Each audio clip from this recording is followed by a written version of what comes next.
അത് ഞാൻ കുരുക്ഷേത്ര ഷൂട്ട് ചെയ്യാൻ വേണ്ടി പോയപ്പോൾ വഴിയിൽ ശ്രീനഗറിൽ ഇവരുടെ യൂണിറ്റിൽ പോയി ഞാൻ താമസിച്ചിട്ടുണ്ട്.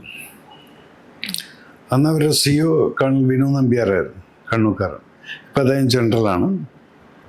അപ്പോൾ അദ്ദേഹത്തിന് അവിടെ കിടക്കുമ്പോഴാണ് മോഹിത് ശർമ്മ എന്നെ വന്നിട്ട് കാണുന്നതും എന്നെ കാണുമെന്ന് പറഞ്ഞ് ഞങ്ങൾ 1 മണിക്കൂർ ഇരുന്ന് രാത്രി ഇരുന്ന് സംസാരിക്കലൊക്കെ ഉണ്ടായി. അപ്പം തന്നെ എനിക്കറിയാം ഇതൊരു ഭയങ്കര സാധനമാണത്. ഒരു ഡൈനാമിക് സംഭവം ഉണ്ട് ഇതിനകത്ത് എവിടെയാണെന്നുള്ളത്. അത് പറഞ്ഞ പോലെ തന്നെ ഒരു കൊല്ലത്തിനകത്ത് അവനത് പ്രൂവ് ചെയ്ത് കൊടുത്തു. അതിനിടയ്ക്ക് പാകിസ്ഥാനിൽ പോയി അദ്ദേഹം ഡിസ്കേസായിട്ട് ഒരാൾക്കും അറിയ പോലുമില്ല. എന്നിട്ട് അവരുടെ മിലിറ്റൻ ക്യാമ്പിനകത്ത് പോയിട്ട് അവരൊക്കെ തട്ടിയിട്ട് പോകുന്നിരിക്കുന്നു. അതൊക്കെയാണ് മോഹിത് ശർമ്മ എന്നുള്ളത്.